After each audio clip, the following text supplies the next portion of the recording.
여러분 안녕하십니까? KBS 아메리칸 뉴스입니다.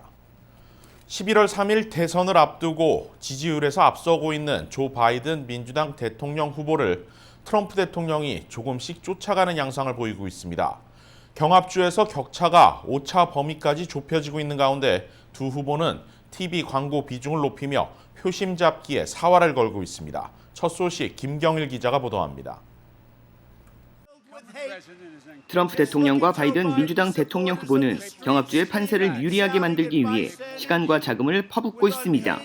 트럼프와 바이든은 러스트벨트 3개 주와 남부 3개 주의 경합주를 잇따라 방문하는 등 행보가 빨라졌습니다.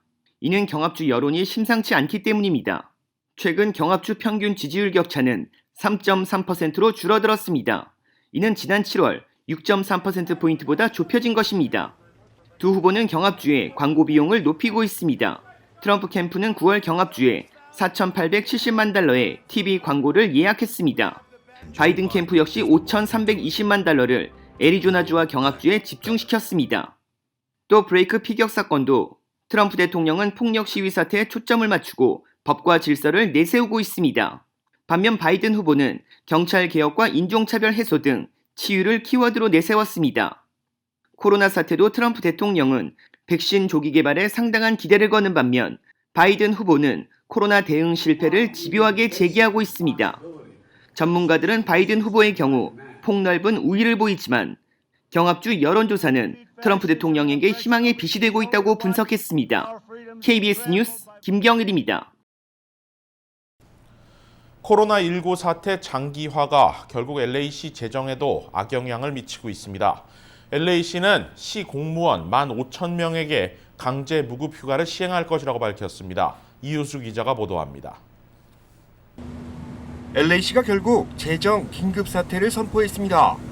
우선 다음 달 11일부터 15,000명의 시공무원을 대상으로 무급 휴가를 실시하고 1,277명의 시공무원들을 대상으로 조기 은퇴를 권고할 계획입니다. 하지만 경찰과 소방공무원, 환경미화원 등 필수업종 관련 종사자들은 이번 무급 휴가 대상에서 제외됩니다. 조기 은퇴자에게는 이번 회계년도에 $10,000의 보너스가 지급되고 2021-2022 회계년도에 최대 $70,000의 보너스가 더해집니다. 조기 은퇴자 1명당 최대 $80,000의 은퇴 보너스가 지급되는 구조입니다.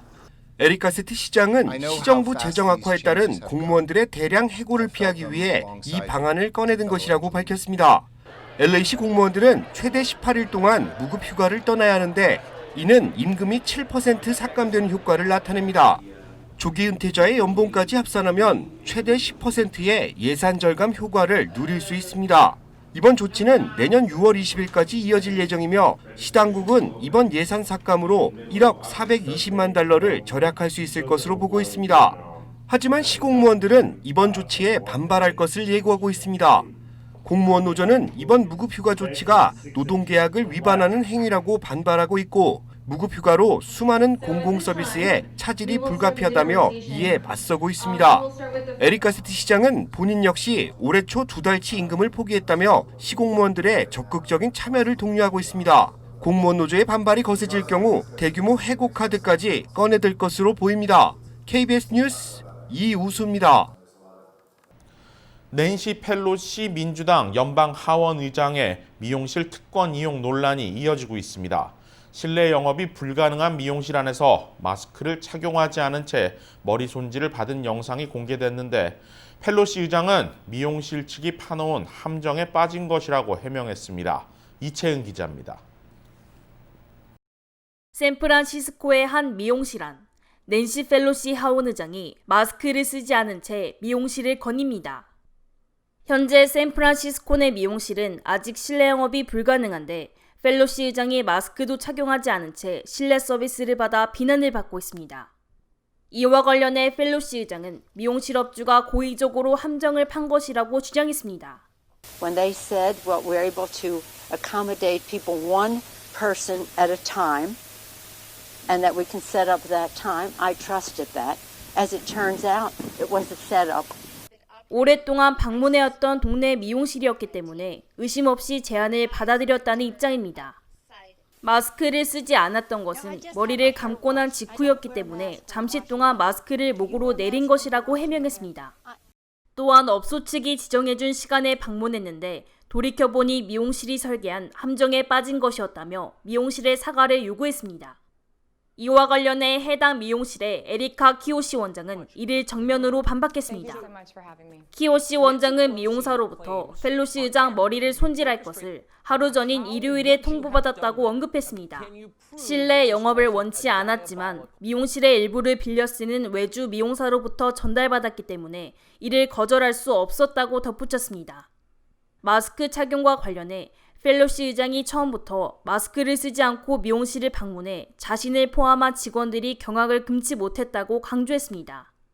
그동안 공공장소에서 마스크를 착용할 것을 거듭 강조해온 펠로시 하원 의장. 하지만 마스크를 쓰지 않은 채 미용실 실내 서비스를 받은 특권 이용 사실이 알려지며 이중적인 행태로 비난을 받고 있습니다. KBS 뉴스 이채은입니다. 워싱턴 DC에서 경찰이 10대 흑인 청년을 총격 사살하면서 비난이 일고 있습니다. 이례적으로 경찰이 직접 바디캠 영상까지 공개하며 진화에 나섰지만 오히려 비난 수위는 더 커지는 모습입니다. 어제 워싱턴 DC 시내 한 주택가에서 찍힌 경찰 바디캠 영상입니다. 차에서 내린 경관이 급히 누군가를 향해 외치며 달려갑니다. 총격을 받은 흑인 청년이 쓰러지고 경관은 단지 내 잔디밭을 서성이며 계속 무엇인가를 찾습니다. 잠시 후 경관은 한참 떨어진 곳에서 총을 찾았다고 외칩니다. 경찰은 이례적으로 이 영상을 직접 공개하며 총격을 가한 경관이 정당한 대응을 했다고 설명했습니다. 도망치던 흑인 청년이 총을 멀리 던져버리려고 크게 휘둘렀고 이에 위협을 느낀 경관이 바로 대응 사격을 했다는 것입니다. 실제 당시 총격 상황을 느리게 돌려보면 흑인 청년이 손에 총을 들고 있는 것이 확인됩니다. 숨진 흑인은 올해 18살의 디온 K로 도주한 또 다른 용의자와 함께 총기 소지 관련 범죄 혐의를 받았던 것으로 알려졌습니다.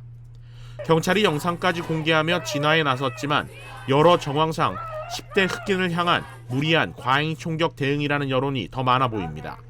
성난 시민들이 시장 관저까지 가서 경찰국장 해임을 촉구하는 등 항의가 계속 이어지고 있습니다.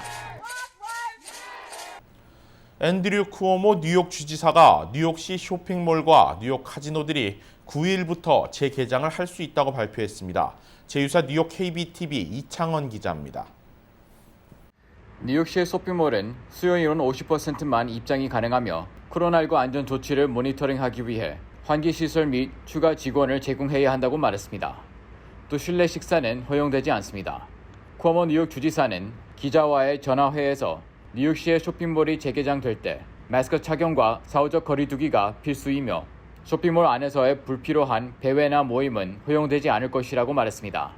뉴욕 카지노는 최대 수요 인원의 25%에서 재개장할 수 있으며 직원과 플레이어는 마스크를 착용해야 합니다.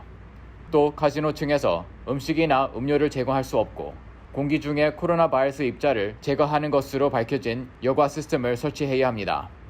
한편 쿠오모 뉴욕 주지사는 뉴욕시 식당 실내 영업이 재개되길 바라지만 사후적 거리 단속과 관련된 문제로 인해 불가능하다고 주장했습니다.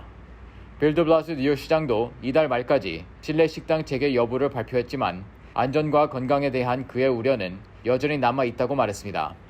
한편 미국 최고의 전염병 전문가 앤서니 파우치는 노동절 주말 동안 예방 조치를 취하지 않으면 코로나19 발병 위험이 가장 높은 7개 주를 지목하기도 했습니다. KBTV 뉴스 이창환입니다. KBS 아메리칸 뉴스 마칩니다. 고맙습니다.